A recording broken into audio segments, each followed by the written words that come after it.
Good evening good evening good evening everyone. सभी को बहुत बहुत नमस्कार। क्या हाल चाल? नमस्कार, सलाम, सत श्री अकाल, जय भीम, जय हिंद, जय भारत। जो भी आप लिख रहे हैं सभी को नमस्कार। शिवम, निशा, मोनू, दिव्या, निशा रॉय, दिव्या प्रकाश, कबीर अहमद हमारा जुड़ गए हैं। रोशनी, ब्रिजलाल यादव जी, आशु कुमारी, सभी को नमस्कार। तो ऑडियो वीडियो सही चल रहा है।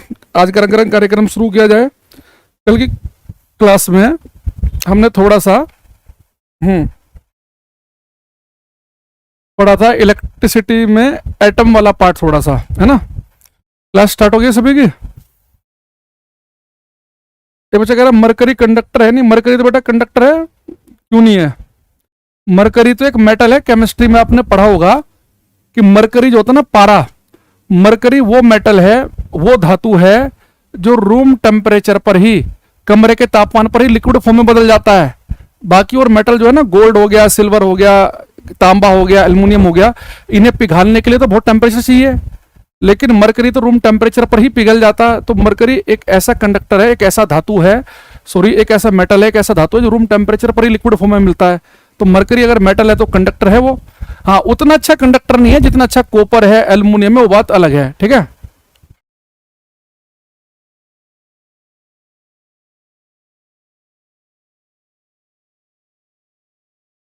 जैसे मैं लाइव क्लास को रिकॉर्ड फॉर्म में देख रहा हूँ, और क्लास 9-10 से लिंक नहीं कर रहा है।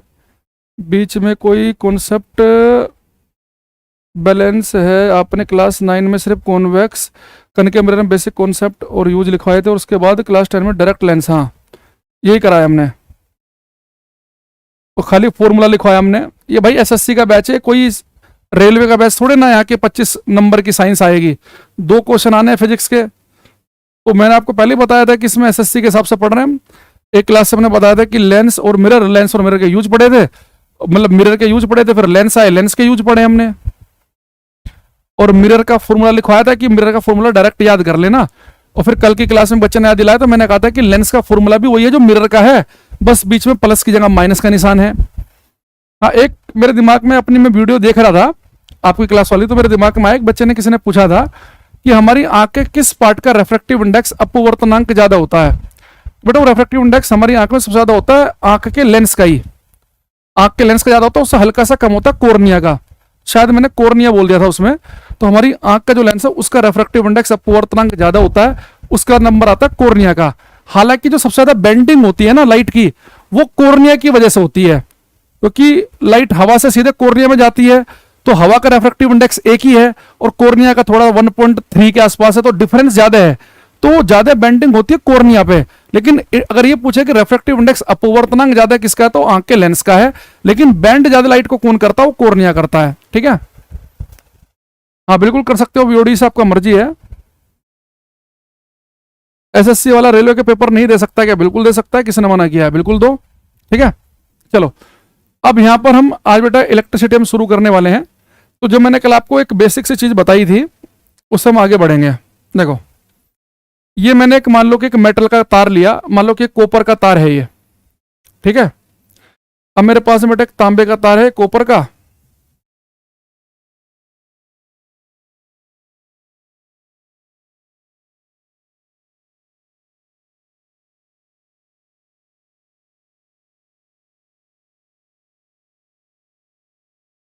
अब बेटा तांबे का तार मैंने आपके सामने लिया है, ये कॉपर का। आपको मैंने कल बताया था कि जो मेटल होते हैं, जो धातु होते हैं, वो बहुत ही बढ़िया कंडक्टर होते हैं, सुचालक। क्यों होते हैं? अब याद करो, मैंने आपको उसका एक रीजन बताया था। ठीक है। क्लास का टाइमिंग यही रहेगा, बार बार लिखने से कोई फायदा नहीं है। ठीक है। एक मिनट भाई, मैं पहले आपको कमेंट हटा देता हूं। आप लोग पढ़ने कम आते हो और ज्ञान देने ज्यादा आते हो, आगे से आगे। यहां आ जाओ। देखो, ये बेटा मेरे पास में कॉपर का तार है, तांबे का कॉपर वायर। इससे पहले वाली क्लास वाले बच्चे इतने ज्यादा सेंसिबल हैं, 7:45 वाली क्लास के, मैं फैन हो गया उन बच्चों का। कई बार तो ऐसा लगता है कि क्या एक भी बच्चा लाइव नहीं है क्या? मैं पढ़ा रहा हूं, कोई फालतू कमेंट नहीं आएगा। जैसे मैं क्वेश्चन पूछूंगा, लाइन से कमेंट आने लगेंगे, क्वेश्चन का आंसर ये, क्वेश्चन का, कोई बीच में कोई फालतू बात नहीं। इतना बड़ा मुद्दा हुआ उन्होंने, कोई नहीं कि प्रोटेस्ट में क्या हो रहा है क्या नहीं, कुछ नहीं। क्लास में आएंगे, गुड मॉर्निंग गुड इवनिंग करेंगे जो भी टाइम से, फिर उसके अंदर पढ़ा रहा हूँ, मैंने कहा चलो भाई ये क्वेश्चन करो। फिर ऐसे कमेंट आएंगे स्पीड से, जैसे लगता है कि जैसे सबके नाम भी नहीं लिए जाएंगे। और पढ़ाते समय एक भी फालतू नहीं बोलेगा। आपकी क्लास में हर 2 मिनट में कुछ ना कुछ चलता रहता है भाई। ऐसा लग रहा है जैसे कोई रेलवे ग्रुप डी वाले बच्चे पढ़ रहे हो, और वो ग्रुप डी वाले मुझे लग रहा है कि ज्यादा सेंसिबल हैं, समझदार हैं, और तुम सारे के सारे ऐसे हो जो सीजल, सीपीओ, एमटीएस, डिफेंस की तैयारी कर रहे हो, और हरकतें तुम्हारी बिल्कुल ऐसी हैं। अभी मेरे पास में कॉपर का तांबे का तार है ये, और आपको पता है कि कॉपर जो है एक मेटल, एक धातु है, और हमने कल आपको बताया था कि जो धातुएं होती हैं वो कंडक्टर होती हैं, सुचालक कंडक्टर होते हैं जहां फ्री इलेक्ट्रॉन बहुत सारे हों। तो यानी कि न्यूक्लियस के चारों तरफ जो इलेक्ट्रॉन चक्कर काट रहे होते हैं, उनमें जो बाहरी कक्षा से अगर इलेक्ट्रॉन बाहर निकल के आ जाएं, कल मैंने आपको बताया था, उन्हें फ्री इलेक्ट्रॉन कहते हैं। तो बेटा अगर ये कॉपर है, मेटल है, तो बहुत सारे फ्री इलेक्ट्रॉन होंगे। तो मैं उन फ्री इलेक्ट्रॉन को जो है ये हरे कलर से बना रहा हूं, ये ग्रीन कलर से बनाया मैंने फ्री इलेक्ट्रॉन।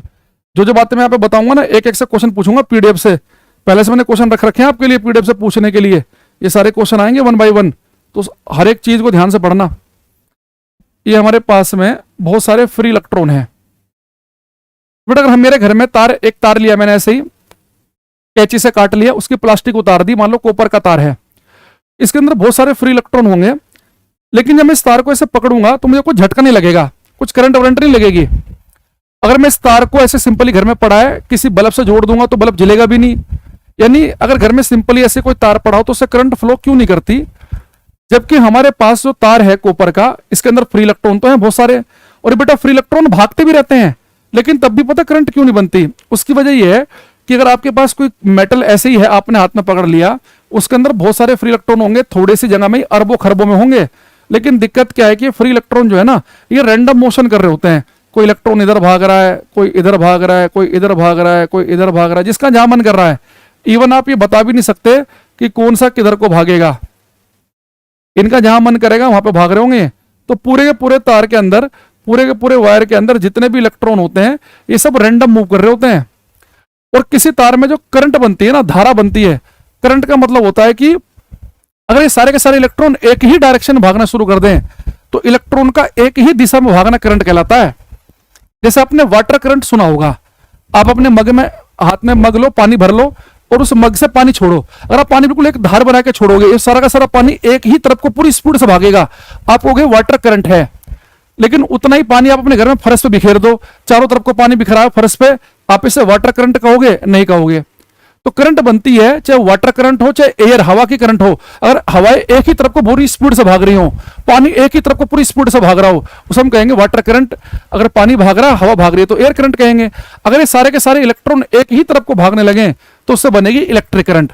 अभी हमारे साथ दिक्कत क्या है कि घर में हमारे पास मेटल भी है, धातु भी है, उसके अंदर फ्री इलेक्ट्रॉन भी होते हैं, पर वो रैंडम मोशन कर रहे होते हैं, अपनी मर्जी से इधर उधर भाग रहे होते हैं। तो रैंडम मोशन अगर होगा इलेक्ट्रॉन का तो वो करंट नहीं कहलाएगी। यानी कि जब ऐसे घर में तार पड़ा होता है, उसको टेक्निकली हम कह देते हैं कि ओपन सर्किट है। तो ओपन सर्किट में करंट फ्लो नहीं करती, खुला परिपथ। और मैं आपसे कहूं कि खुले परिपथ में इलेक्ट्रॉन का मोशन कैसा होता है, हम कहेंगे सर रैंडम मोशन होता है, रैंडमली इधर उधर अपनी मर्जी से कहीं भी भागते रहते हैं। अब मैंने सोचा यार सारी चीज अपने पास में है, मेटल भी है, उसके अंदर फ्री इलेक्ट्रॉन भी है, भाग भी रहे, करंट नहीं बन रही। इस समझदार व्यक्ति ने बताया भाई साहब सारे इलेक्ट्रॉन एक ही तरफ को भगा दो, तो इलेक्ट्रॉन का एक ही तरफ को भागना करंट है। अब हम किसी दूसरे पढ़े लिखे व्यक्ति के पास गए कि भाई साहब कुछ बताओ, ये इतने अरबों खरबों इलेक्ट्रॉन इधर उधर को भाग रहे हैं मच्छर मक्खियों की तरह को, ये सारे के सारे एक ही तरफ को कैसे भागेंगे? और उन्होंने कहा कुछ नहीं करो, एक छोटा सा काम ये करो, पहले से कॉपी पेस्ट मार लेते हैं हम। उन्होंने कहा कि एक काम करो आप, ये आपके पास में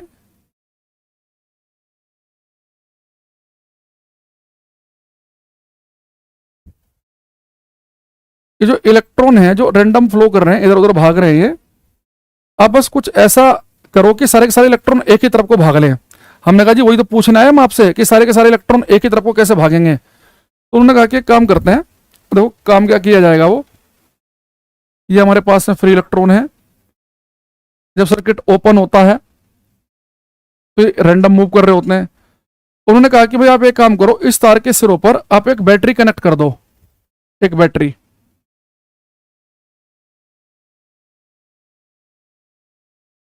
बेटा एक डंडा बड़ा, एक छोटा, एक बड़ा, एक छोटा, एक बड़ा, एक छोटा, ये बैटरी का सिंबल होता है। ये यहाँ पे हम स्विच भी लगा देंगे एक भाई, ताकि हमें अगर लगातार ही बैटरी से करंट चलती रहेगी तो बैटरी खराब नहीं हो जाएगी। तो एक स्विच लगा रखा है सर्किट को ऑन ऑफ करने के लिए। तो देखो जैसे मैं इस तार के सिरे पर कोई सेल या बैटरी कनेक्ट करूंगा, अब क्या चमत्कारी काम होगा कि सारे के सारे इलेक्ट्रॉन एक ही तरफ को भागने लगेंगे।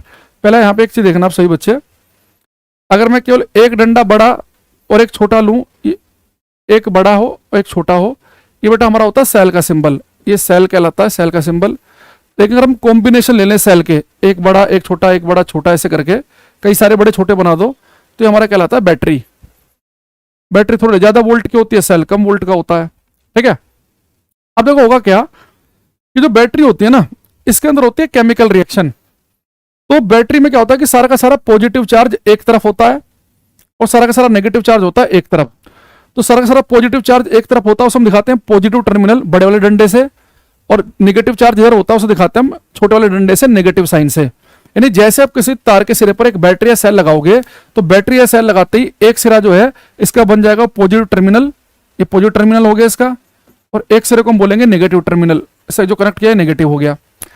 अब जैसे कि अगर मैं आपके सामने एक सेल लेके आऊं, यहां पे अगर आपने कभी देखा भी हो, जैसे अपने पास में एक सेल है ये, तो इस सेल में देखना एक तरफ ये पॉजिटिव निशान बना होता है, एक तरफ नेगेटिव बना होता है, ये यानी सारा पॉजिटिव चार्ज इधर है, नेगेटिव चार्ज इधर है। लेकिन इस सेल को हम ऐसे नहीं दिखाएंगे, जब कभी हम किताबों में बनाएंगे तो ऐसे बना होगा, एक डंडा बड़ा एक छोटा, तो जिधर को पॉजिटिव है वो बड़े डंडे से दिखाएंगे, नेगेटिव को छोटे से। अब मान लो कि बेटा मेरे पास में जैसे मैं बैटरी से कनेक्ट करूंगा इसे, तो एक टर्मिनल हो गया पॉजिटिव, हो गया नेगेटिव। ये तो हो गया सिंपल भाषा में कि बैटरी को का जो हिस्सा पॉजिटिव से कनेक्ट कर देंगे तार का, वो सिरा पॉजिटिव हो गया, जो बैटरी के नेगेटिव से कनेक्ट करेंगे वो नेगेटिव हो गया। लेकिन टेक्निकल लैंग्वेज में हम क्या बोलते हैं कि जो सिरा पॉजिटिव से कनेक्ट है, हम कहते हैं कि हाई पोटेंशियल पे, ये उच्च विभव पर है, ये हाई पोटेंशियल पर, उच्च विभव पर। और जो नेगेटिव से कनेक्ट है इसे हम कहते हैं कि ये लो पोटेंशियल पर है, निम्न विभव पर। तो नेगेटिव को लो पोटेंशियल कह देते हैं टेक्निकली, और इसे हम कह देते हैं पॉजिटिव को हाई पोटेंशियल पे। यानी जैसे आप बैटरी कनेक्ट करते हो कुछ नहीं होता, बैटरी का केवल एक काम यह है कि एक सिरे को हाई पोटेंशियल पे कर देना, एक को लो पे कर देना। हाई पोटेंशियल पे जिधर सारा पॉजिटिव चार्ज इकट्ठा हो वो सिरा हाई पोटेंशियल पे है, जिधर नेगेटिव हो लो पोटेंशियल पे है, बस हमारा काम हो गया। अब उसके बाद सारा काम खुद ब खुद होगा, आपको कुछ नहीं करना। देखो अब बेटा इसके अंदर जो फ्री इलेक्ट्रॉन है, फ्री इलेक्ट्रॉन पे चार्ज कैसा होता है नेगेटिव, तो नेगेटिव चार्ज किधर को अट्रैक्ट होगा, जिधर सारा पॉजिटिव चार्ज इकट्ठा होगा। यानी नेगेटिव चार्ज है इलेक्ट्रॉन पर, नेगेटिव तो पॉजिटिव की तरफ को अट्रैक्ट होता है, तो सारे इलेक्ट्रॉन पर नेगेटिव चार्ज है, तो सारे के सारे इलेक्ट्रॉन ही पॉजिटिव टर्मिनल की तरफ को भागना शुरू कर देंगे। यानी जैसे आप बैटरी कनेक्ट करोगे तो बैटरी के कनेक्ट करते ही बैटरी का काम क्या होता है, जैसे आप बैटरी कनेक्ट करोगे ना, तो बैटरी जो फ्री इलेक्ट्रॉन होते हैं उनको धक्का मारती है, पुश करती है।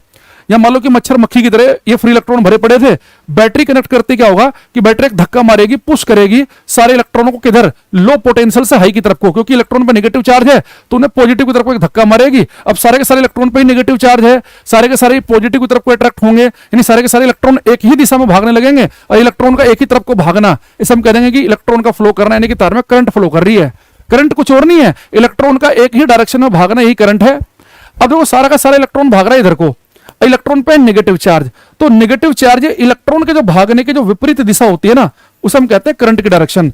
तो करंट किसी तार में जो फ्लो करती है, करंट फ्लो करती है हाई पोटेंशियल से लो पोटेंशियल की तरफ को, तो करंट की डायरेक्शन बनती है पॉजिटिव से निकलेगी करंट, हाई पोटेंशियल से लो की तरफ को करंट फ्लो करती है, और इलेक्ट्रॉन फ्लो करते हैं लो से हाई, यानी नेगेटिव चार्ज फ्लो करता है लो से हाई की तरफ को, तो करंट जाएगी हाई से लो। कोई आपसे कह दे कि एक तार में करंट फ्लो कर रही है पूरब से पश्चिम, तो करंट जाएगी पश्चिम से पूरब, ठीक अपोजिट।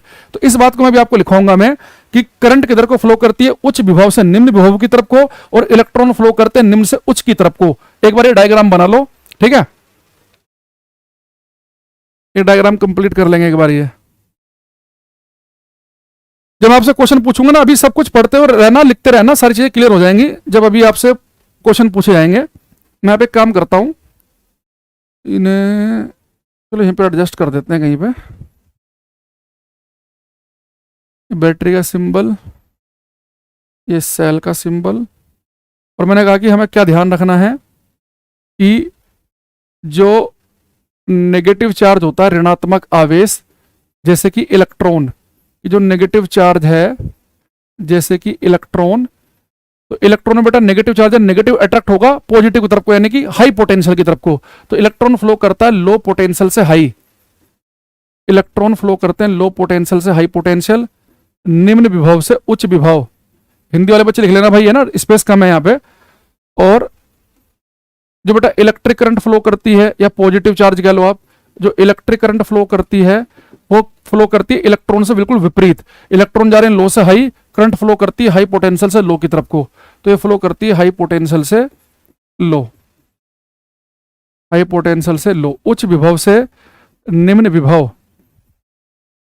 अभी मत कहना कि सर ये इसे याद कैसे रखेंगे, बड़ा आसान है, ऐसे याद रखो, इलेक्ट्रॉन पे नेगेटिव चार्ज है, नेगेटिव अट्रैक्ट होगा पॉजिटिव की तरफ, पॉजिटिव यानी कि हाई पोटेंशियल, तो इलेक्ट्रॉन जा रहा है लो से हाई की तरफ, तो इलेक्ट्रॉन लो से हाई जा रहा है, करंट इसके अपोजिट जाती है, हाई से लो की तरफ को जाएगी। यदि बैटरी का एक मात्र काम क्या है, जैसे आप बैटरी कनेक्ट करोगे, बैटरी काम होता है पोटेंशियल डिफरेंस, विभवांतर पैदा करना। जैसे मान लो आपने एक 20 वोल्ट की बैटरी लगाई, तो 20 वोल्ट की बैटरी लगाई, तो बेटा ये दोनों बैटरी का एक सिरा आपने यहां कनेक्ट किया, एक यहां कनेक्ट किया, तो इन दोनों सिरों के बीच में 20 वोल्ट का विभवांतर पैदा हो जाएगा। तो विभवांतर को, पोटेंशियल डिफरेंस को हम नापते हैं वोल्ट में, तो 20 वोल्ट की बैटरी है तो तार के सिरों के बीच में 20 वोल्ट का विभवांतर पैदा होगा। इन सबका भी मतलब बताऊंगा मैं, अभी के लिए तो ध्यान रखो कि अगर मेरे पास में एक ओपन सर्किट है, एक मेरे पास में खुला परिपथ है, तो ओपन सर्किट जो होता है उसमें इलेक्ट्रॉन इधर उधर भाग रहे होते हैं, इधर उधर नाच रहे होते हैं इलेक्ट्रॉन, ठीक है, इलेक्ट्रॉन इधर उधर फ्लो कर रहे होंगे। लेकिन जैसे हम बैटरी कनेक्ट करेंगे, सर्किट यानी कि क्लोज कर देंगे, तो क्लोज सर्किट में जैसे आपने बैटरी कनेक्ट की, इसे बंद परिपथ बना दिया, क्लोज सर्किट बना दिया, तो सारा का सारा इलेक्ट्रॉन क्या करेगा, बैटरी कनेक्ट करेंगे, 20 वोल्ट की मान लो बैटरी लगाई मैंने, तो बैटरी लगाते एक सिरा हो जाएगा हाई पोटेंशियल पे, एक हो जाएगा लो पे, इलेक्ट्रॉन जाएंगे हाई की तरफ को, यानी कि पॉजिटिव की तरफ को, और करंट उसके विपरीत दिशा में फ्लो करेगी। ये बनाओ एक बार। अब आपसे मैं क्वेश्चन पूछूंगा, ठीक है। अब यहां पर 1 बाय 1 करते हैं शुरू। पहले क्वेश्चन का नंबर लिखेंगे, उसके आगे लिखेंगे ABCD। जो भी बातें मैंने आपको बताई सबसे जुड़े हुए क्वेश्चन है मेरे पास, तो क्वेश्चन नंबर 1 करेंगे। और कोई बच्चा टाइम पास करने वाले क्वेश्चन क्लास में ना पूछे, कहां नहीं गए हो, कहां गए हो, इस बारे में कल बात हो चुकी है। रोज रोज जो है टाइम पास नहीं किया जाएगा भाई, है ना, पढ़ने आया करो क्लास में बिल्कुल।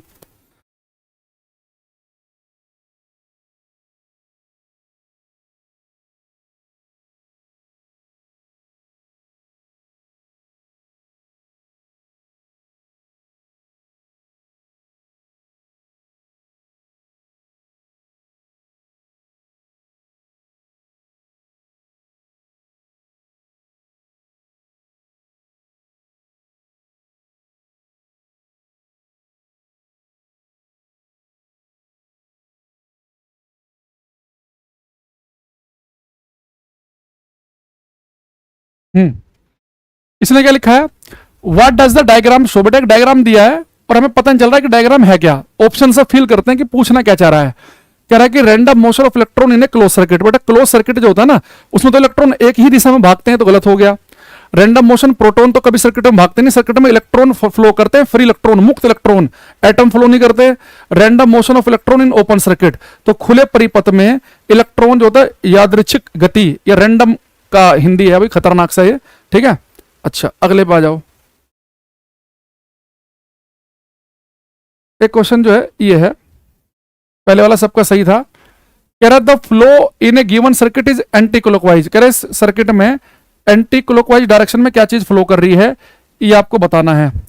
इस सर्किट में एंटी क्लॉकवाइज डायरेक्शन में क्या चीज फ्लो कर रही है, डायग्राम देखकर बताओ। प्रीत, अंकित साहू, जिया मौर्या, शेखर, मनाली सिंह, रितु, देवव्रत त्यागी, सुशील कुमार, करीना यादव, नितेश, अंजलि, आंचल, रवीश, काजल नैन, दीपक कुमार, साधना यादव। करते रहो। देखो क्वेश्चन में जो बच्चा नंबर नहीं लिख रहा, खाली ABCD लिख रहा है, उससे कुछ नहीं हो सकता इतनी बार कहने के बाद भी। बेटा देखो इस सर्किट में आपको क्या दिख रहा है, ये डायरेक्शन दिख रही है आपको, ये वाली ना। लेकिन अगर आप बड़े ध्यान से देखो, ये जो आपको सर्किट में जो करंट दिख रही है, तो करंट की डायरेक्शन है, तो करंट कैसे जा रही है, क्लॉकवाइज, घड़ी की दिशा में। भाई ये 9 बजे, 12 बजे, 3 बजे, 6 बजे, तो ये जो घड़ी की दिशा में है ना, ये क्लॉकवाइज डायरेक्शन जो आपको दिख रही है, ये तो बेटा किसकी डायरेक्शन है, घड़ी, करंट की। तो करंट अगर क्लॉकवाइज डायरेक्शन में है, तो एंटी क्लॉकवाइज डायरेक्शन में कौन होगा, इलेक्ट्रॉन। क्योंकि करंट जो है इलेक्ट्रॉनों के विपरीत दिशा में फ्लो करती है। अगर करंट क्लॉकवाइज डायरेक्शन में है तो इलेक्ट्रॉन क्या होंगे, एंटी क्लॉकवाइज, घड़ी की विपरीत दिशा में। हमने आपको बताया था करंट की डायरेक्शन जो होती है इलेक्ट्रॉनों के विपरीत दिशा में होती है। तो आंसर क्या बनेगा इसका, डी ऑप्शन बनेगा। ठीक है, एक क्वेश्चन ये करो, क्वेश्चन नंबर 4। जिया, विश्वजीत, विवेक, कार्ले, अंकित, भूमि, अंजलि, प्रिया ठाकुर, रोशन, अजय, भूमि, संजना प्रजापति, रेणु शर्मा, प्रीत, रवीश, साधना, भूमि, अंशिका, करते रहो भाई। इसने कहा कि the electric circuit consist of, बेटा किसी वैद्युत परिपथ में क्या चीज होती है। देखो अभी मैंने आपके सामने एक डायग्राम बनाया था, किसी वैद्युत परिपथ में आपको पता है कि भैया एक तो कोई इलेक्ट्रिक कंपोनेंट होना चाहिए। इलेक्ट्रिक कंपोनेंट का मतलब है कि कोई पंखा, कोई बल्ब, कोई ट्यूबलाइट जिससे करंट पास करेगी, तो इलेक्ट्रिक कंपोनेंट तो होना ही चाहिए। लेकिन साथ में क्या होना चाहिए, उस इलेक्ट्रिक कंपोनेंट के साथ कोई बैटरी भी होनी चाहिए। इसमें बैटरी नहीं लिखा है तो गलत हो गया। अब इलेक्ट्रिक कंपोनेंट भी है, बैटरी भी है, और उस बैटरी को कनेक्ट करने वाले वायर भी है, लेकिन बेटा स्विच नहीं है, बिना स्विच के नहीं सर्किट बनेगा भाई। सर्किट को ऑन ऑफ भी तो करना है, तो डी ऑप्शन करेक्ट है। आप देखेंगे इलेक्ट्रिकल सर्किट में इलेक्ट्रिकल कंपोनेंट होना चाहिए, बैटरी होनी चाहिए, उस बैटरी को कनेक्ट करने वाला वायर होना चाहिए, और कोई प्लग कुंजी का मतलब होता है बेटा स्विच लगा होना चाहिए। की प्लग कहो या स्विच कहो एक ही बात है। तो इसका आंसर डी है, उसका एकदम बिल्कुल ठीक आंसर है। ठीक है, अब मेरा फेवरेट क्वेश्चन आ रहा है, ये मेरा फेवरेट है, ये क्वेश्चन नंबर 1। इसका मैं आंसर देखना पसंद करूंगा, देखते हैं कौन धुरंधर बताएगा। रेणु, रोशन, देव, प्रीत, काजल, अक्षय, निधि, विनय, करते रहो ये।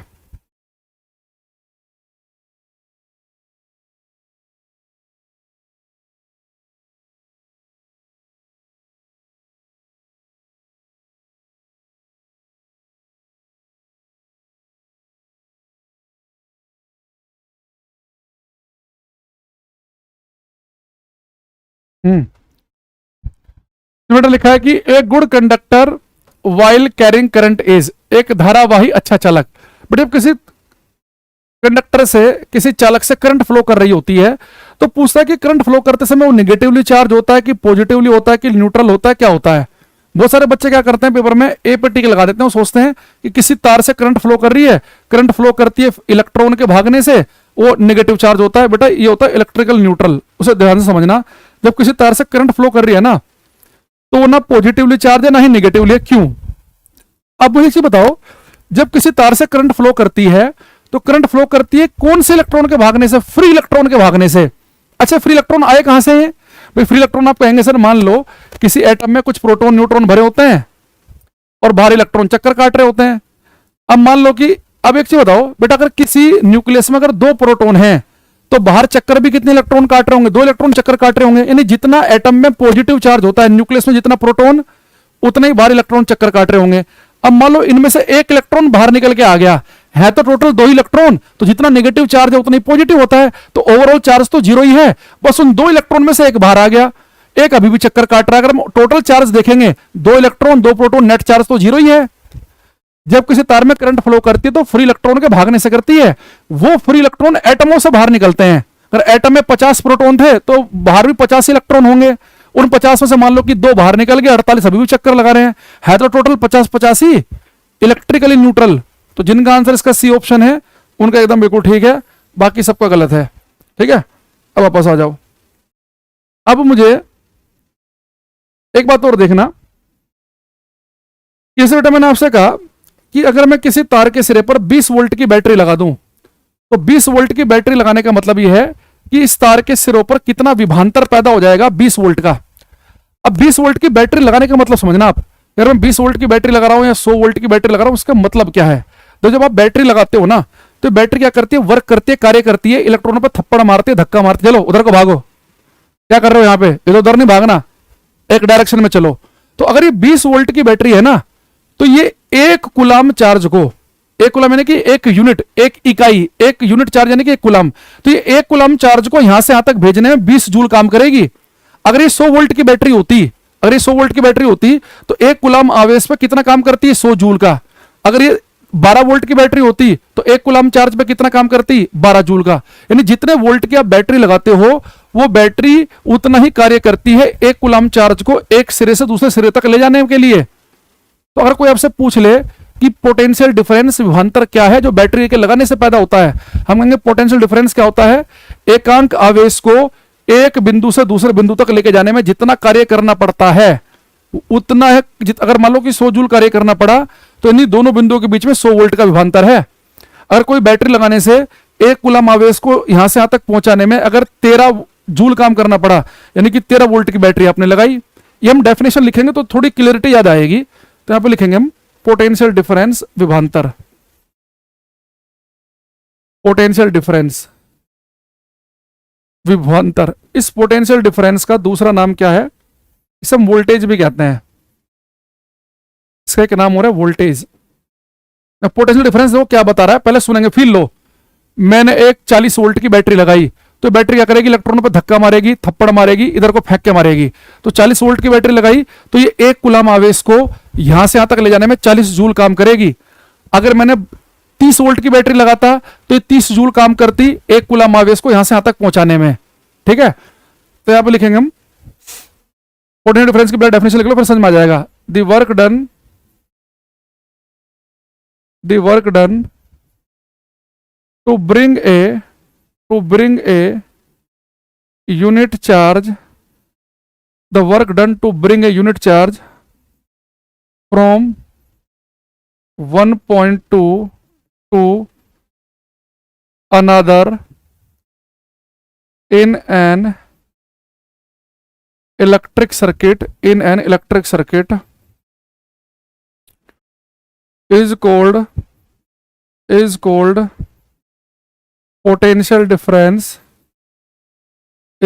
potential difference between these two points। Hindi में लिखेंगे एकांक आवेश को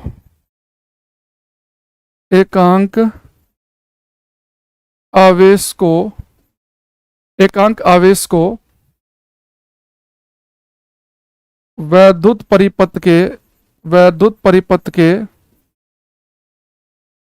एक बिंदु से, एकांक आवेश यानी कि एक कूलम, एकांक आवेश को वैद्युत परिपथ के एक बिंदु से दूसरे बिंदु तक ले जाने में किया गया कार्य दोनों बिंदुओं के बीच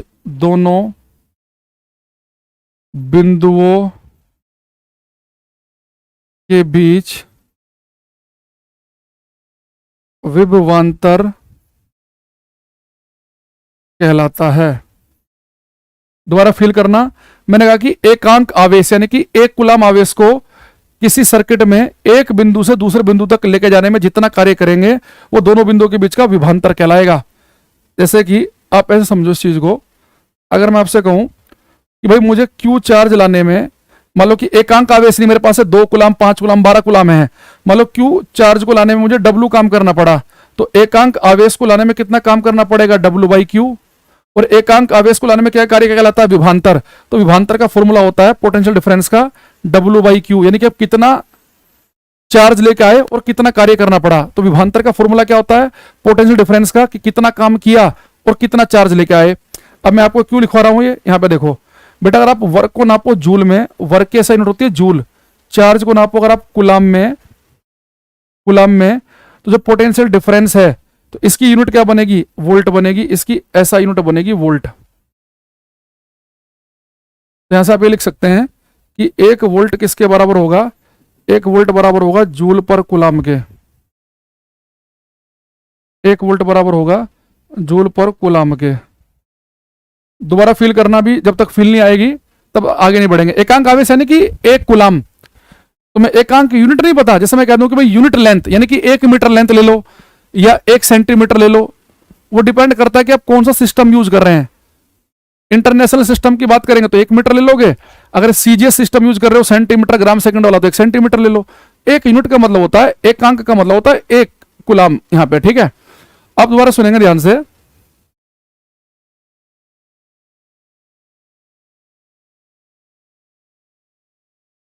तो अब बस ये फर्स्ट ही साइट है क्या जो लिखने के लिए, भाई टाइम से आया करो क्लास में ना, पता चल जाएगा कौन सी है। ये वो चेक करना, ये एक क्वेश्चन ये करो, ये डायरेक्ट क्वेश्चन आया हुआ है पेपर में। कह रहा है कि एक वैद्युत परिपथ के दो बिंदुओं पर इकाई के आवेश, इकाई यानी कि एकांक आवेश, इकाई कह दो या एकांक कह दो एक ही बात है, इकाई यानी कि यूनिट, एकांक आवेश को स्थानांतरित करने में क्या क्या कार्य क्या कहलाता है।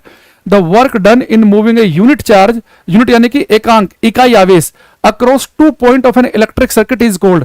तो एकांक आवेश को एक बिंदु से दूसरे बिंदु तक लेके जाने में जितना कार्य करना पड़ेगा वो दोनों बिंदुओं के बीच का क्या कहलाएगा, विभवांतर पोटेंशियल डिफरेंस। पोटेंशियल डिफरेंस की यूनिट क्या होती है, इसकी एसआई यूनिट होती है सर, अभी आपने बताई वोल्ट। और एक वोल्ट, ये तो वोल्ट तो एक साइंटिस्ट का नाम है, एक वोल्ट किसके बराबर होता है, अभी आपने फॉर्मूले से बताया, जूल पर कुलाम के, बिहार में रखा है ये कि एक वोल्ट किसके बराबर होता है, जूल पर कुलाम के बराबर।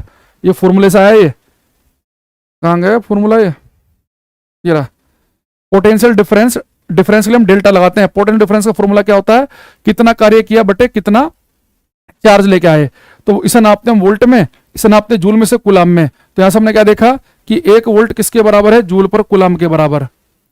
ठीक है, अब तुम इतना पढ़ ही रहे हो तो एक काम करते हैं, तुम्हारे लिए हम एक दो क्वेश्चन और पूछ ही लेते हैं तुम्हारे से। अब मैं भावुक हो ही गया हूं, तो ज्यादा भावुक हो जाते हैं फिर।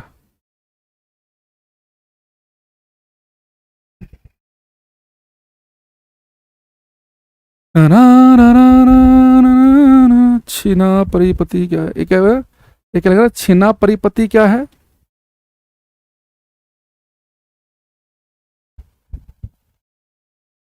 हम्म,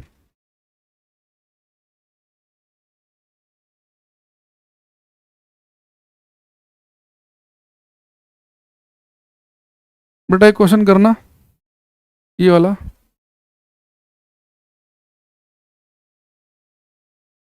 इसने कहा है कि 10 वोल्ट के विभवांतर वाले दो बिंदुओं 4 कूलम के चार्ज को स्थानांतरित करने में कितना काम किया जाता है। देखो 10 वोल्ट के विभवांतर, तो बेटा दो पॉइंट के बीच में विभवांतर कितना है, 10 वोल्ट का। फिर अगर 10 वोल्ट का विभवांतर हो दो बिंदुओं के बीच में, तो कह रहा है कि 4 कूलम आवेश को, 4 कूलम आवेश को स्थानांतरित करने में एक से दूसरे बिंदु पर कितना कार्य करना पड़ेगा। पहले क्वेश्चन की फील ले लो, ये मैं से बता रहा हूं एक फॉर्मूला बेस्ड क्वेश्चन, ताकि थोड़ा कॉन्सेप्ट क्लियर हो जाए।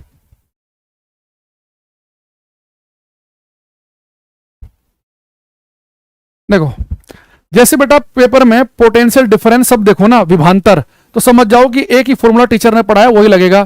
पोटेंशियल डिफरेंस क्या होता है कि कितना कार्य किया बटे कितना चार्ज ट्रांसफर कर रहे हैं। तो आपको निकालना है वर्क, तो वर्क क्या हो गया, Q इंटू डेल्टा वी। तो कितना चार्ज लेकर आए हम, 4 कूलम। विभवांतर कितना है, 10 वोल्ट का, यानी कितना आ गया 40। और वर्क को किस में नापते हैं हम, जूल में। तो 40 जूल का काम करना पड़ेगा। तो हमारा आंसर आ गया बी ऑप्शन, आ गया ना आराम से। तो पोटेंशियल डिफरेंस विभवांतर देखते ही समझ जाना कि W/Q वाला फॉर्मूला ही लगेगा। बेटा पोटेंशियल डिफरेंस की वजह से करंट होता है, करंट की वजह से पोटेंशियल डिफरेंस नहीं होता। अभी बताऊंगा, यहां पे आ जाओ। अब एक चीज और देखना, यहाँ पे जो बच्चे ने क्वेश्चन पूछा है उसी पे हम आ रहे थे, यहाँ आ जाओ। अब आपने एक चीज देखी कि जैसे हम बैटरी लगाएंगे, तो मैंने कहा कि बैटरी का काम क्या है, इलेक्ट्रॉनों पर थप्पड़ मारना। इलेक्ट्रॉनों पर थप्पड़ मारेगी बैटरी और सारे इलेक्ट्रॉन को पुश करेगी इधर को, और इलेक्ट्रॉन भागते हैं लो पोटेंशियल से हाई की तरफ को।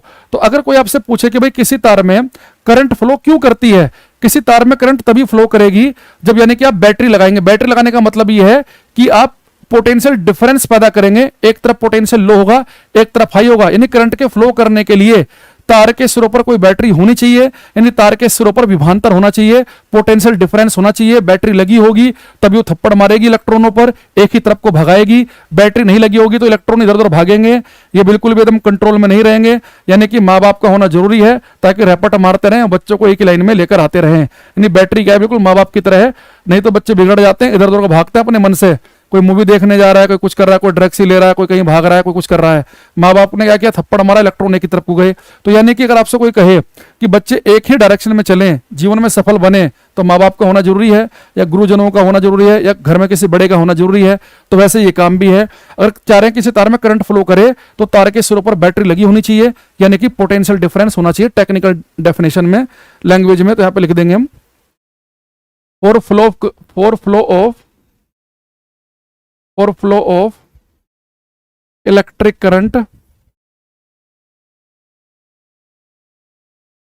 there should be a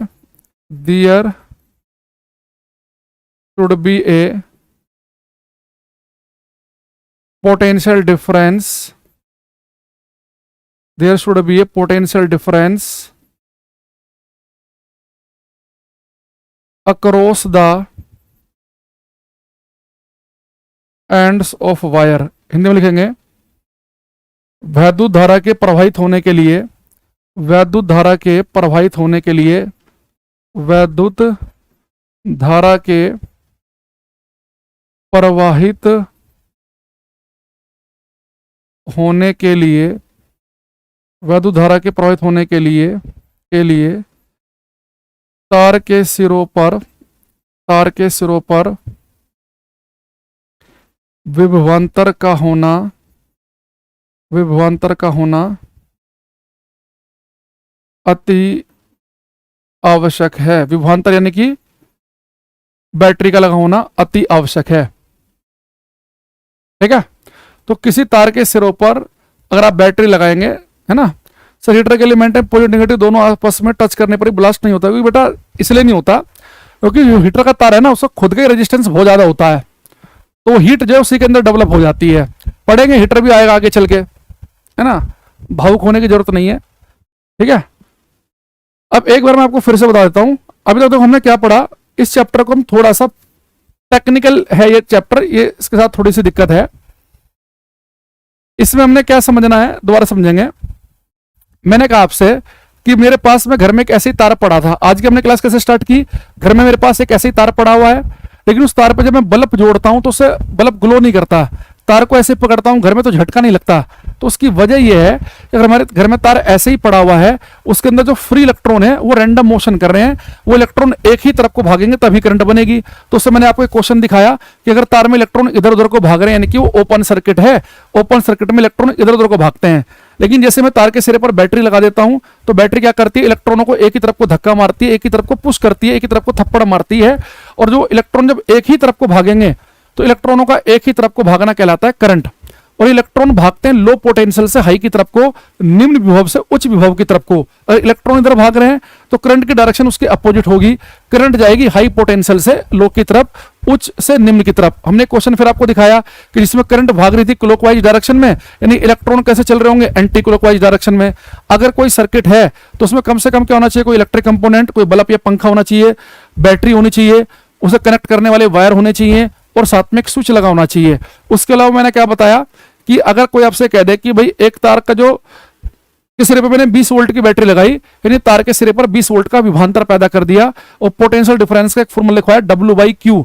वहां से बस मुझे ये बताना था आपको कि पोटेंशियल डिफरेंस को, वोल्टेज को हम वोल्ट में नापते हैं, और 1 वोल्ट जूल पर कूलाम के बराबर होता है। तो जो बच्चे शुरू से क्लास देख रहे हैं, उम्मीद कर रहा हूं कि उन्हें ये बात समझ में आई होगी। ठीक है, अब कमेंट सबके दिख रहे हैं, यहाँ पे लिखा मत करो अलग से ना, कमेंट सबके दिखते हैं भाई। ठीक है, अब यहाँ पे एक चीज करेंगे हम, अब एक लिखेंगे हम यहाँ पे हम क्वांटाइजेशन ऑफ चार्ज, फिर मैं आपको करंट की डेफिनेशन लिखवाऊंगा। क्वांटाइजेशन ऑफ चार्ज, आवेश का क्वांटीकरण, आवेश का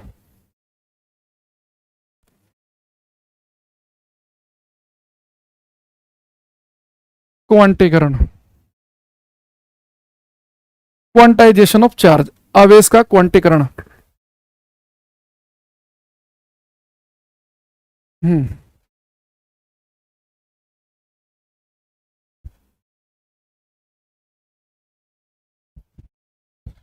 इस बेस से क्या हो जाएगा क्या नहीं हो जाएगा, सबसे पहली क्लास देख कर आओ।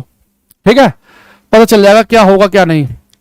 अच्छा, इसे समझने के लिए मैं काम करते हैं, मान लो कि एक दिन रात को फिर से मोदी जी टीवी पर आए और कहने कि आज से भारत में किसी भी तरह का कोई भी नोट नहीं चलेगा, सब तरह के नोट जो हैं भारत में बंद हो रहे हैं। 1 रुपए के सिक्के से लेके 500 रुपए तक के नोट सब बंद, ना 1 रुपए का सिक्का, ना 2 रुपए का, ना 10 का, ना 20 का, 5 का, 50, 100, 200 सब बंद। और उन्होंने कहा कि केवल भारत में आज के बाद से केवल 100 रुपए का एक नया नोट चलेगा। अभी जो करेंसी है वो लीगल टेंडर नहीं रहेंगे, उनकी कोई कानूनी मान्यता नहीं रहेगी, केवल भारत में 100 रुपए का ही नोट चलेगा। अब मान लो अगर भारत में ये फिक्स हो जाए कि केवल 100 रुपए का ही नोट चलेगा, 100 रुपए का, ठीक है, तो यहां पे दो चीजें आपको हमेशा कंफर्म रहेंगी। अगर कोई दोस्त आपसे बोल दे कि मेरे पास 445 रुपए हैं, आप समझ जाओगे कि वो झूठ बोल रहा है। 445 तो हो ही नहीं सकते, जब नोट ही 100 रुपए का चलता है, यानी दोस्त के पास या तो 400 रुपए होंगे या 500 रुपए होंगे, यानी आपका दोस्त झूठ बोल रहा है। दूसरी चीज, मान लो कि आपके दोस्त ने कहा कि मेरे पास 600 रुपए हैं, आपको 100% पता चल गया कि आपके दोस्त के पास 6 नोट हैं। भाई नोट ही 100 रुपए का चलता है, तो 600 रुपए तभी बनेंगे जब 6 नोट होंगे। लेकिन अगर आज मैं कहूं कि मेरे पास 600 रुपए हैं, आप बता ही नहीं सकते कि मेरे पास कितने नोट हैं। हो सकता है कि मेरे पास 10-10 के 60 नोट हो सकता है कि मेरे पास 100-100 के 6 नोट हो सकता है कि 50 के 12 हो, 200 के 3 हो, एक 500 का, एक 100 का हो, अभी तो नहीं बता सकते आप। तो लेकिन अगर भारत में केवल 100 रुपए का ही नोट चले, अगर भारत में केवल 100 रुपए का ही नोट चले, तो फिर हमें कंफर्म है कि अगर किसी के पास 600 रुपए हैं तो 6 ही नोट होंगे, 800 रुपए हैं तो 8 ही नोट होंगे, और 200 हैं तो 2 ही होंगे। ऐसे बेटा क्वांटेशन ऑफ चार्ज क्या कहता है कि अगर किसी वस्तु के ऊपर चार्ज आवेश है, तो किसी वस्तु के ऊपर कितना चार्ज, कितना आवेश हो सकता है। जितना चार्ज होता है एक इलेक्ट्रॉन पर, और मैंने कल बताया था आपको एक इलेक्ट्रॉन पर चार्ज क्या होता है, ई के बराबर। तो जितना एक इलेक्ट्रॉन पे चार्ज है, हमेशा किसी वस्तु पर चार्ज होगा उसके इंटीजर मल्टीपल में, उसके पूर्णांक में। यानी यहां पे जो एन की वैल्यू है वो इंटीजर है, 1 2 3 4 5 से लेकर अनंत तक कितनी भी हो सकती है। यानी किसी वस्तु पर चार्ज ये हो सकता है 2e, 5e, 6e, 7e, 500e, 1800e। अगर कोई कह दे कि एक वस्तु पे चार्ज है 7.77e, यानी कि गलत, यानी e के साथ में पूरा इंटीजर नंबर होना चाहिए। तो अगर मैं आपसे कहूं कि एक वस्तु पे चार्ज है 0.7e, गलत। किसी वस्तु पे जो चार्ज होगा, जितना एक इलेक्ट्रॉन पर चार्ज है उसके गुणक में होगा 12e, 15e, 20e, 50e, 100e, ऐसे होगा।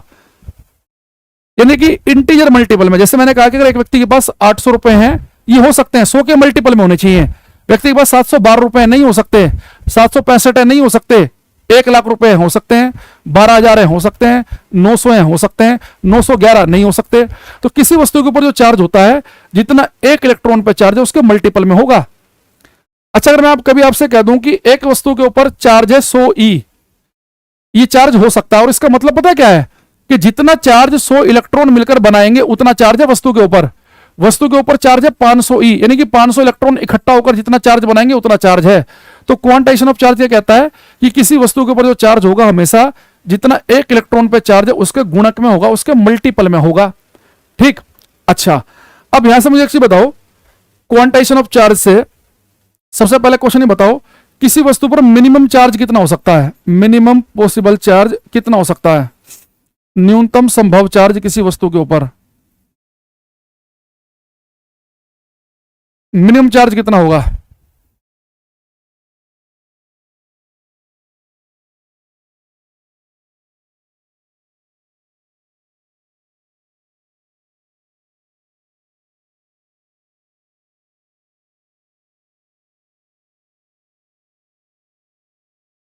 हाँ, नेहा गंगवार, अर्थव सही लिख रहे हैं एकदम, सोना, प्रीति, विवेक।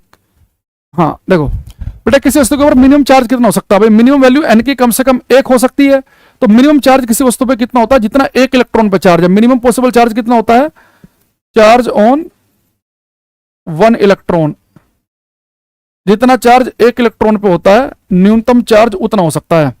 किसी वस्तु पर न्यूनतम आवेश, किसी वस्तु पर न्यूनतम आवेश, आवेश एक इलेक्ट्रॉन पर आवेश के बराबर होता है, आवेश के बराबर होता है। अच्छा, दूसरा वाला जो क्वेश्चन है वो इंपॉर्टेंट है, ये एनटीपीसी में भी आ रखा है, रेलवे के एग्जाम में। ये वाला इंपॉर्टेंट है भाई। अगर मैं आपसे कहूं कि एक वस्तु के ऊपर 1 कूलाम चार्ज है, बताओ 1 कूलाम चार्ज कितने इलेक्ट्रॉन मिलकर बनाएंगे। मैं कितने इलेक्ट्रॉन इकट्ठे कर दूं कि 1 कूलाम चार्ज बन जाए, इलेक्ट्रॉनों की संख्या बतानी है।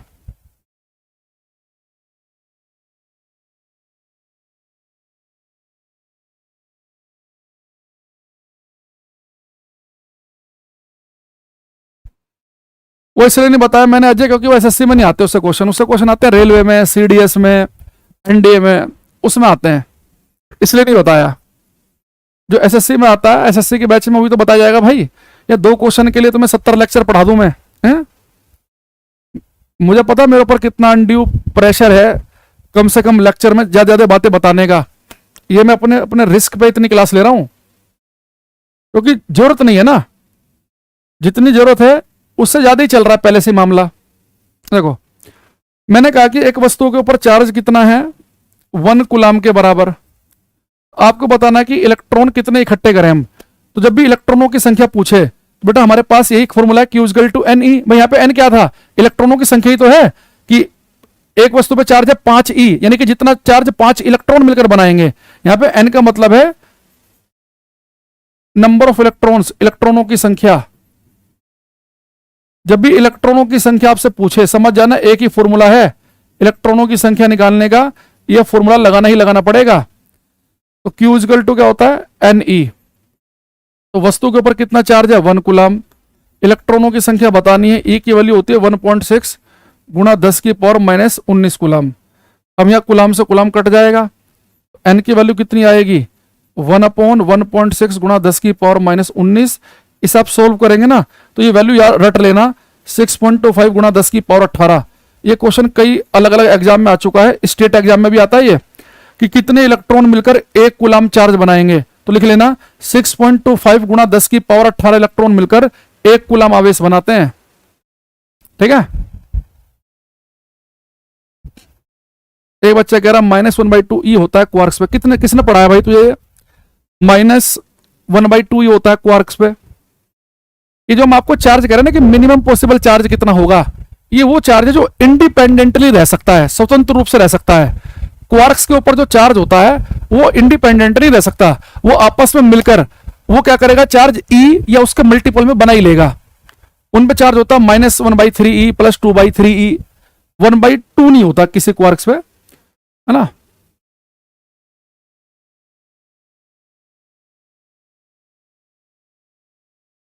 क्या पे लिखेंगे हम, 6.25 गुणा 10⁻18 इलेक्ट्रॉन्स मिलकर 1 कूलाम आवेश, 1 कूलाम चार्ज बनाते हैं, 1 कूलाम चार्ज बनाते हैं। तो कितने इलेक्ट्रॉन आपस में मिल जाएं कि 1 कूलाम चार्ज बन जाए, तो 6.25 गुणा 10⁻18, याद रखना 10⁻18 है ये, 19 वाले पे टिक मत लगा देना, ठीक। जैसे क्वेश्चन करना ये वाला, ये करो, 10⁻18 क्यों होता है, सोल्व कर लेना, 10⁻18 आ जाएगा। ठीक है दीपक, एसएससी की तैयारी कर रहे हो, इतना मैथ तो तुम्हें आता होगा, ये मान के चल रहा हूं मैं। अरे जी 10⁻18 क्यों होता है, एक से जब आते हैं, अरे भाई यहां देख ले, Q = क्या होता है, Ne। तो कितना चार्ज है, 1 कूलाम का। इलेक्ट्रॉनों की संख्या निकालनी है, E की वैल्यू है 1.6 गुणा 10⁻⁻19 कूलाम। कूलाम से कूलाम कट गया, N कितना हो गया, 1/1.6 गुणा 10⁻⁻19। ये मैं अपने मन से थोड़े ना कह रहा हूं, सोल्व नहीं कर सकता तो इतना, 10⁻⁻19 ऊपर जाके प्लस का हो जाएगा, ये 1.6 है, पॉइंट हटेगा तो ऊपर हो जाएगा 10⁻20, नीचे आ गया 16। यहां से 2 जीरो बाहर निकाल लो, ये कितना आया, नीचे 16 है, 16 पंजे से 16 से कम 96, 4 16 दूनी 32, 16 पंजे 80। तो सोल्व करेगा तो 6.25 गुणा 10⁻18 आ जाएगा। कह रहा जी 10⁻18 ही क्यों आया, वो इसलिए आया क्योंकि तूने सोल्व नहीं किया, और जो हमने कहा फिर उसे माना भी नहीं तूने। 8वें का ए हो गया, है ना। एसएससी वालों को गणित तो बहुत खतरनाक होना चाहिए, मतलब क्वेश्चन को सूंघते ही आंसर, पढ़ना नहीं, सूंघने से आंसर होना चाहिए। पढ़ने में तो टाइम खराब होगा, और टाइम होता नहीं है पेपर में। सबसे बड़ी समस्या तो यही है कि टाइम नहीं है, ठीक। चलो, अब आप इलेक्ट्रिक करंट के डेफिनेशन लिखने के लायक बन चुके हो। इसकी डेफिनेशन काम की है, इसकी परिभाषा से क्वेश्चन आता है। वैद्युत धारा लिखते हम आई से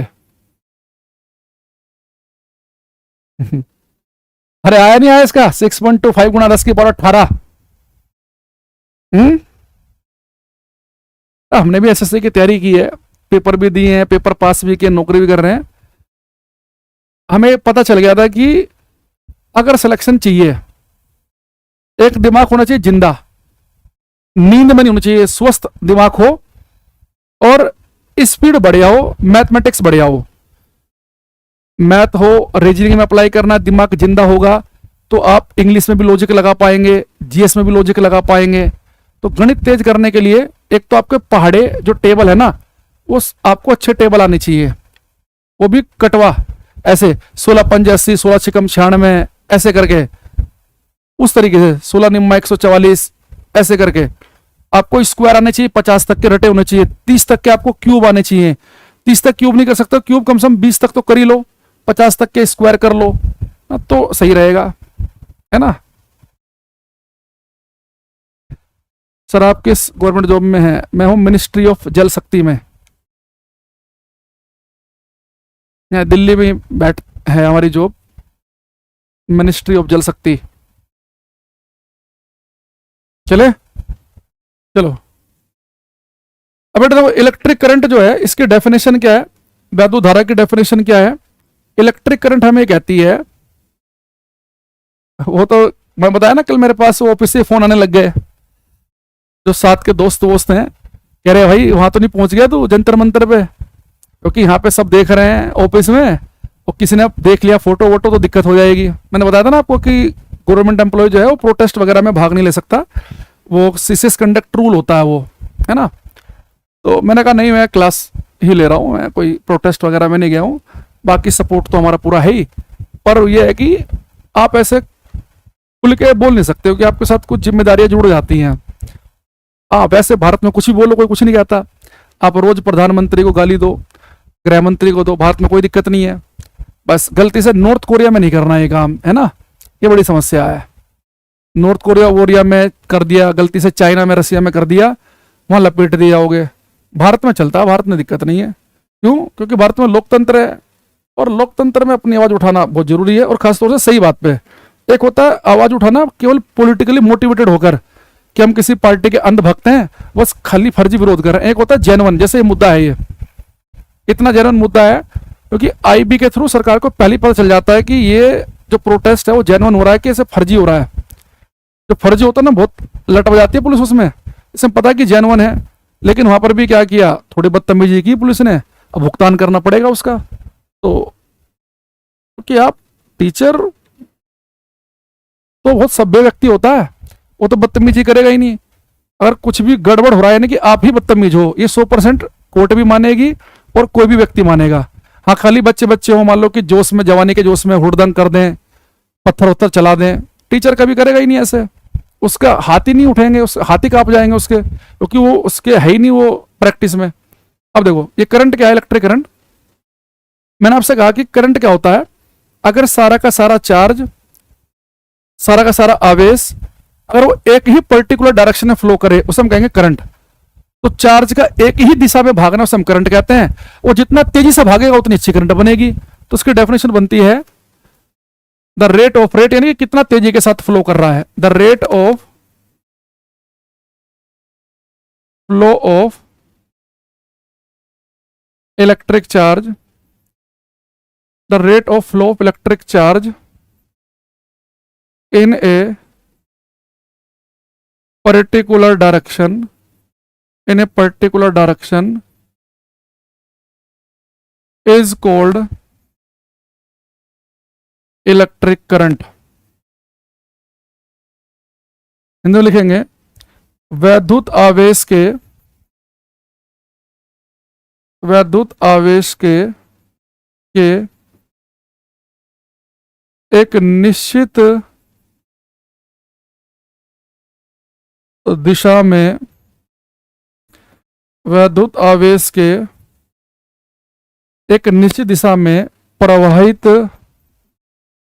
होने की दर को वैद्युत धारा कहते हैं। वैद्युत आवेश के एक निश्चित दिशा में प्रवाहित होने की दर को वैद्युत धारा कहते हैं। अब बेटा वैद्युत धारा को लिखते हैं हम आई से, यहाँ पे लिख भी रखा है मैंने। और वैद्युत धारा क्या होती है कि कितना चार्ज फ्लो कर रहा है बटे कितने समय में, यानी कितना तेजी के साथ।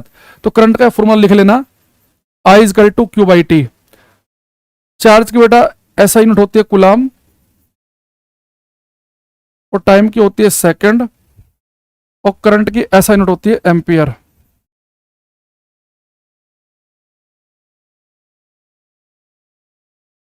एम्पियर को लिखते हैं हम ए से, और एक एम्पियर किसके बराबर होता है, 1 कूलाम पर सेकंड के। ठीक है, नहीं सीजर का एग्जाम पोस्टपोन नहीं होगा भाई, अब इतना प्रेशर बना हुआ है। अब तुम्हें लग रहा है कि एसएससी कोई बदतमीजी कर सकती है? कोई पोस्टपोन नहीं होगा, अपनी तैयारी रखना पूरी। चलो कल हम इससे आगे बढ़ेंगे। करंट क्या है, चार्ज अपॉन टाइम, ये डेफिनेशन याद रखना इसकी। एक पर्टिकुलर डायरेक्शन में फ्लो करना जो है उसे हम कहते हैं इलेक्ट्रिक करंट। ठीक, और आगे चल के जो है, चलो एक दो क्वेश्चन रह गए, इसमें कर सकते हैं आप। एक वैद्युत परिपथ में सेल के प्रतीक के रूप में एक लंबी और छोटी रेखा, खड़ी रेखा होती है। तो सेल का प्रतीक मैंने बताया था, एक लंबी रेखा एक छोटी रेखा बताया था ना ऐसे। तो इसमें क्या रहा है कि इसकी एक लंबी और जो खड़ी रेखा है वो किस टर्मिनल का प्रतिनिधित्व करती है। तो भाई जो लंबी रेखा है ये वाली, ये होती है पॉजिटिव टर्मिनल, और छोटे वाले होते हैं नेगेटिव टर्मिनल। तो पॉजिटिव टर्मिनल का प्रतिनिधित्व करेगी ये, है ना।